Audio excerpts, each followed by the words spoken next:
Hey, good day to you wherever you are. I'm Lavender Essence, Stephanie, Mocha, or Steph. This is Real Talk 757. Today we have a very special guest with us. He's a young community activist, and I'm going to go ahead and let him speak about himself. Yes. Peace, everyone. I'm glad to be on this show today. It's my first talk show host event that I'm on. I am Njadika Mapinduzi. Mapinduzi means revolutionary in Swahili, and Njadika is the name of Killmonger in Black Panther. So I'm based on him and his legacy. Wow. I like how you broke that down because words have meaning, words have power. And let me say this too. I remember when I started this show back in 2023, I said the revolutionaries are coming, and you're one of them. I remember that. I remember a few months ago when I met you, and I'm like, wow. And when you called, when you reached out, I'm like, wow, this is a wonderful thing. And I just love how you speak on your behalf. And thank you for being here today. Right. Oh, yeah. I'm grateful. Yes. Yeah, and I also want to say, me being from the new generation, from Generation Z, it's called Generation Z because Z is the last letter of the alphabet. So we're the last generation to really push this change that we're trying to make. And my whole goal, when I came to Earth, is I wanted to help my people, but especially Black women, because I come from a Black woman. My grandma's Black. So these women helped raise me. And especially my grandmother. Shout out to my grandmother, living today. Should be 76 this year, I think. So I'm grateful for her and all the Black women in my life. Mm-hmm. So as a young person, as a younger person now that has a relationship with your grandmother that has grown up in the essence of women, you understand the nurturing, you understand the essence of women. Going back to the ancestors, because you did speak on something ancestral, as a young person, a part of this generation now, tell us about how you, or maybe other young people, are carrying on the journey of the ancestors. Absolutely. So the ancestors lived through me. So, and death is not real. So people think just because you're not in the physical that you just died. Like, no, you just went to the spiritual realm. So the ancestors are still with us to this day, and they're helping me. That's why there's this thing called libations, where it's like you pour water out or wine on the ground to give your ancestors respect and honor. But yeah, I feel like the young generation, we're just living life and we forgot those that paved the way, those that died for us. So I feel that. And it's refreshing to hear a younger person say that because, my generation, I feel like the generation that I grew up in was the last generation to actually have contact and interaction with the generations that fought and struggled during the civil rights, during Jim Crow, of course, during slavery and things of that nature. When we see things that transpire, like a George Floyd situation, we're not in physical bondage as our ancestors were, but we still feel the impact because it's a very similar situation. It's a situation that is relevant to PTSD, post-traumatic slavery disorder. We feel it, and those issues haven't been addressed. So, in reference to the ancestors and things of that nature, what are some things that you're doing to continue on the journey? Well, shout out George Floyd. Okay, so here's the thing. This is funny. I study numerology. And numerology is the way the universe can communicate with us and the Most High can communicate with us. So when you see a license plate and it says 222, that's not a coincidence. That's alignment. And it's like God shows you that, say, oh, that's God speaking to me. Yeah. So I say that to say that George Floyd was the last Black man, major mass media, what do you call it? Police brutality incident. Wow. In 2020. And guess what? His birthday was October 14th. What's October 14th? That's 10:14. 10 plus 14 is 24. So Okay. we're in the year 2024. So I say that to say, because George Floyd was like a sacrifice Wow. for this new year, because it's a whole new generation. And so like, you got a lot of young kids, 6, 7 years old, and they're meditating. Mm-hmm. They know the mudras, and they're knowing that God is within. I personally stand on the fact that God is not something that you have to go to church to get. You don't have to go to the masjid. Yeah. It's within. You can get it. God. You can get God at home. Mm-hmm. God is always walking with you. Yes, because the temple dwells within. Right. It's God is within us. Yes. The song says that it's the God in you. Do you believe it? Yeah. God. Mary. Yep. Yes. Yeah. Yes. What does meditation do for you? What keeps my aura is balance. There's so much stuff like when you look closely at your finger, you see there's a mini universe or spirals, and we got spirals in our hair. Mm. That's why they call us 9 ether beings, and it's like 9 ether because we're from the 9th universe or the 9th realm. Because 9 is the highest number. Yeah. 1, 2, 3, 4, 5, 6, 7, 8, 9, and then you repeat it. So we are at the highest realm, so we can tap into, when we meditate, or when I meditate, I feel a sense of it's not something I can put in words. Right. It's unexplainable. Mm-hmm. I feel that. I can dig it. How Yes. long have you been meditating? Since since I was young. I know it's a way of life for you now, so Yes. it's just natural. It's just something that you do. Yes. And when I was meditating at my grandma's house, because my grandma's a Christian, and it's not the religion that I have a problem with. It's the fact that sometimes religion can divide people. Well, actually, a lot of times it can divide people, because if you're a Christian, you don't want to talk to me because I'm a Muslim. Or if I'm a Muslim, you don't want to talk to me because I'm a Buddha. We can't get along because our religion says, no, I can't talk to you because my religion says this. Mm-hmm. So it's divide and conquer. So when we put like our people first and then religion, that's when we're going to make change. And that's why I like Dr. Umar, because that's what he says. Religion is something that is done routinely. So anything can be religion. The thing of it is, we associate spirituality and religion because of the origin of spirituality and how religion has been made into a pattern of worship. We can worship anything. So that's why we got to be careful when we say that word religion. And I think that now we're in a space, in this atmosphere, where religion and a whole lot of things are being called to the forefront and placed on the table to be dissected. Because Christianity is the religion that's often on the chopping block. And what a coincidence, Christianity on the chopping block, with the conversion that our ancestors had to go through in order to survive here, not only in the native land, but on this land. So when we say religion, we have to look at that. And, what we practice when we worship is spirituality. And we've been so far removed from that.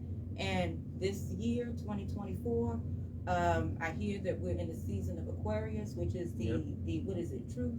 The season of truth. Now is the time for things to come out to the forefront so that they can be addressed, properly aligned, and so that we can move and live accordingly. Yes.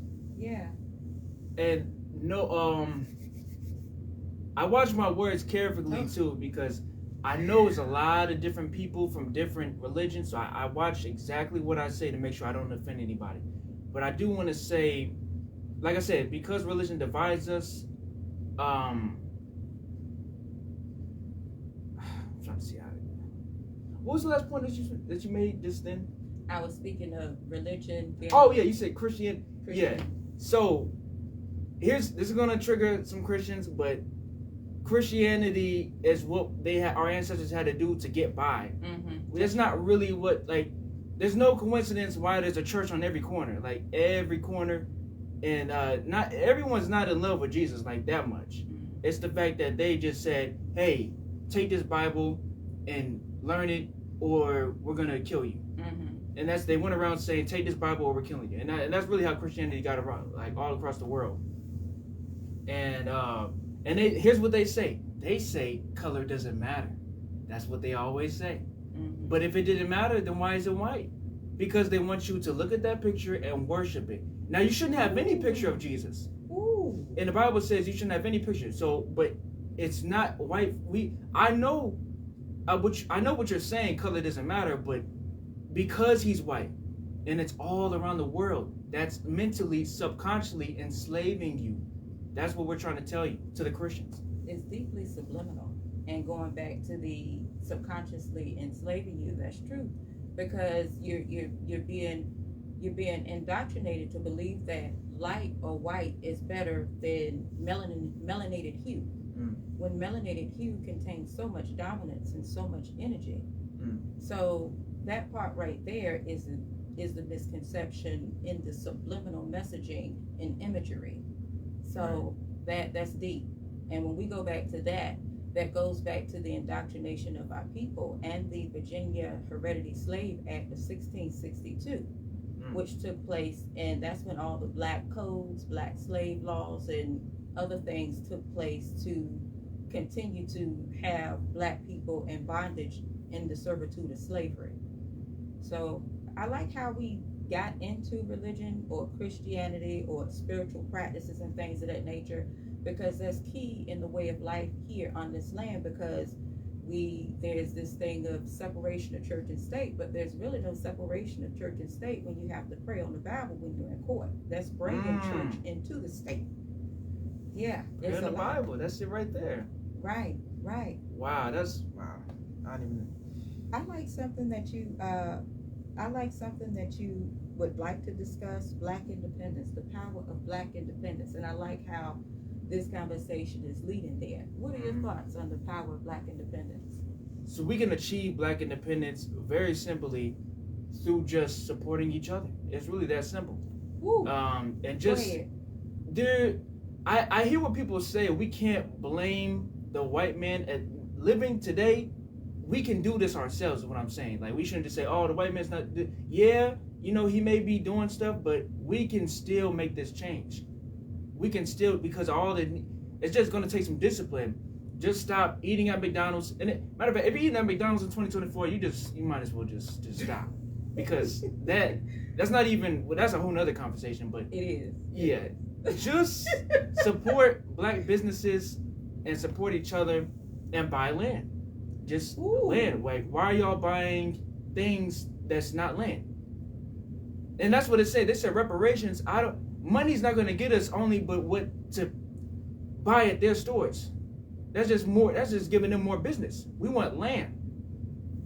So go ahead. No, you're good. I like that, because that was like the stimulus package when we got those checks and things of that nature. Those who qualified for the checks in reference of their work or whatnot, it stimulated the economy. Where did the money go? And I want to sit with that word support for a minute, because as a nonprofit owner, community activist, business owner, or entrepreneur, I'm struggling with that word, but I'm getting better. Entrepreneur, support is big. And the thing of it is, the first thing that comes to mind is money, which is good. People are in business to make money. But there are more ways to support. And I noticed that with events and things that happen in this area, unfortunately, there's a lack of support in order for the event to get the attention, exposure, and the people that are deserved and that are needed to be there. Support goes a long way. Sharing is a way to support. Word of mouth.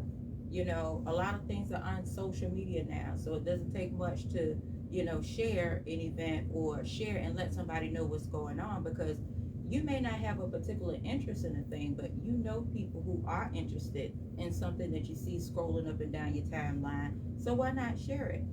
Other ways of support, of course, referrals. A referral can be done. We do it all the time. We do it all the time with these big time corporations. You use the products and you're like, okay, I like this, I like that. Or, support is not a hard thing to do. And, with support, the quality of the product that's out there has to be worth supporting. And with small businesses, a lot of small businesses do create good products. but there's a disconnect in the support because solopreneurs pretty much do everything. They micromanage, they macromanage, and they manage in every way, and uh, they also promote. When you're at a vendor event, and I'm gonna get back to the conversation. I just got a little carried away because support is big and major. If you're part of a vendor event, if you're a vendor at an event, it's a responsibility to share. You can't just depend on the host to put everything out there because it's a networking opportunity. It's an opportunity to introduce people to your company or whatever it is that you're promoting, and it's an opportunity for other people to be uh, it's an opportunity for other people to be introduced to other companies and things of that nature. You never know what's out there, what somebody may need, what somebody may gravitate to, what curiosities may exist with other people.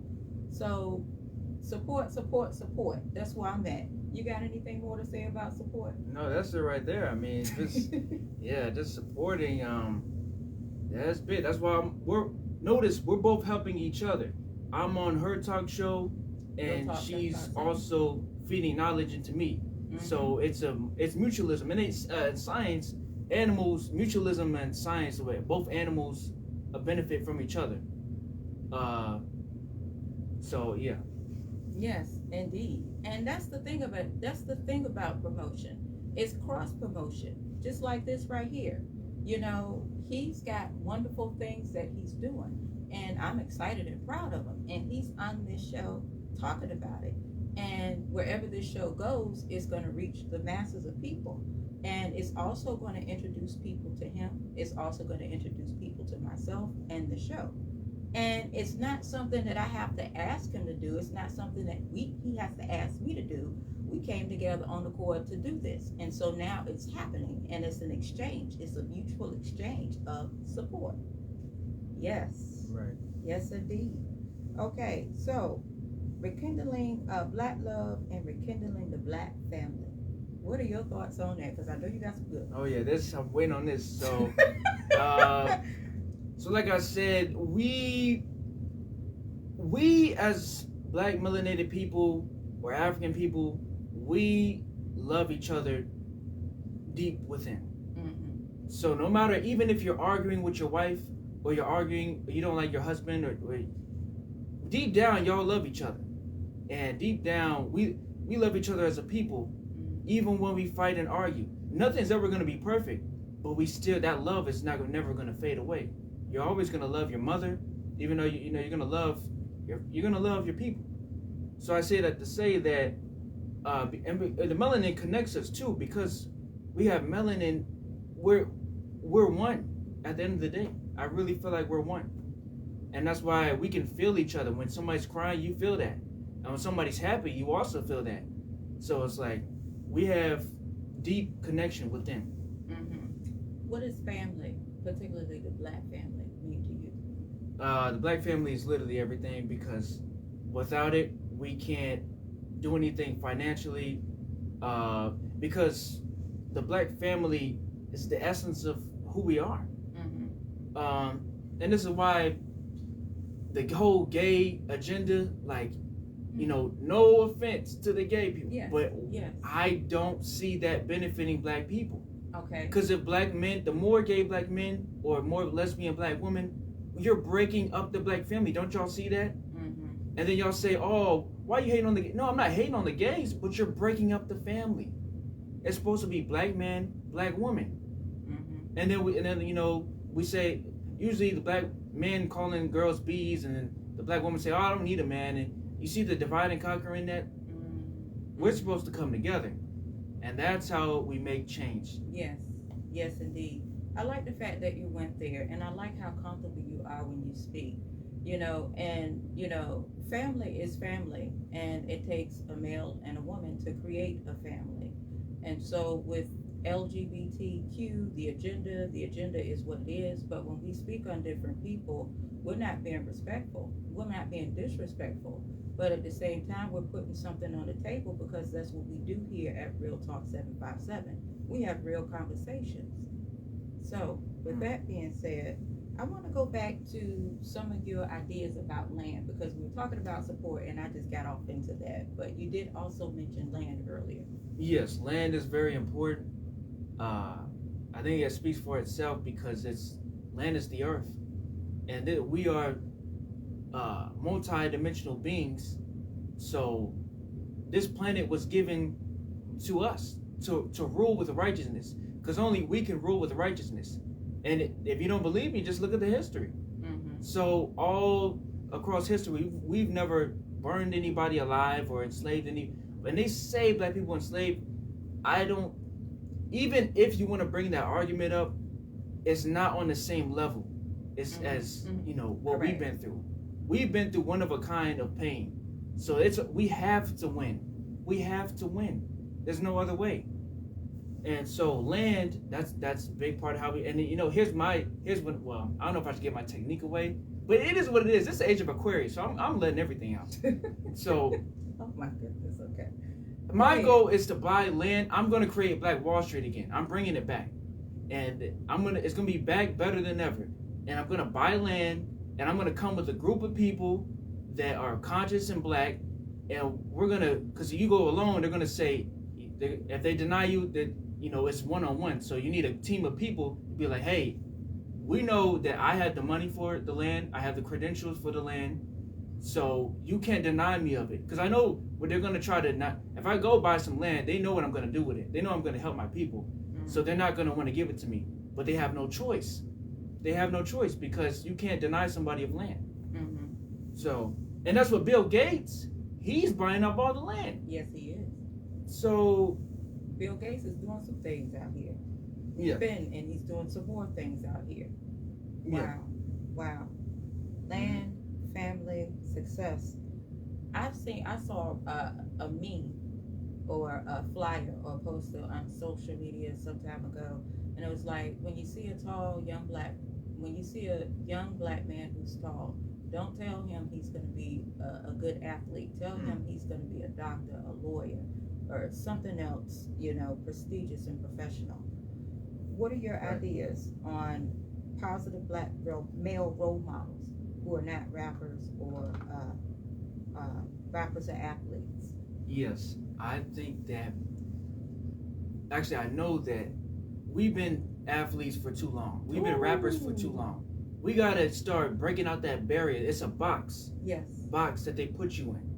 Oh, you can only be this. Break out of the box. You can be a scientist. You can be whatever you want to be.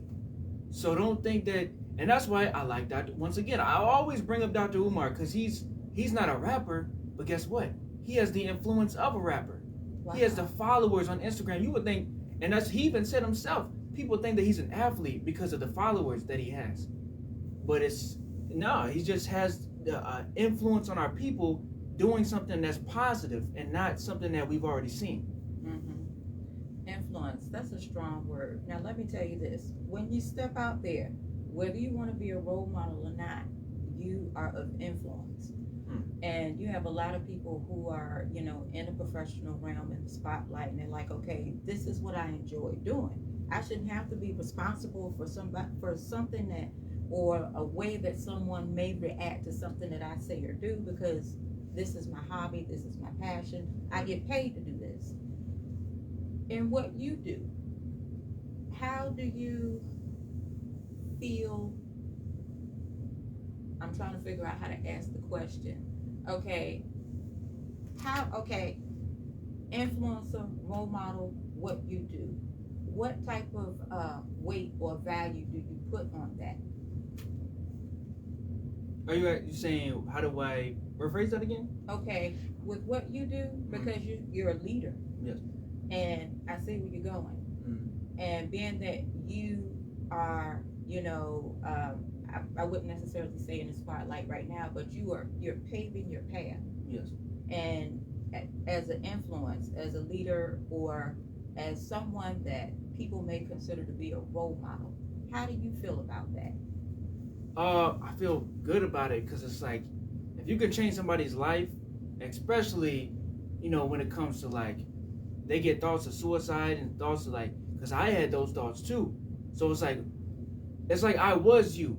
that's what I'm trying to say, because we're all connected. So if you're getting like thoughts like, oh man, I don't know if I can do this, but I thought that too, and I got past it. So that means you can get past it as well.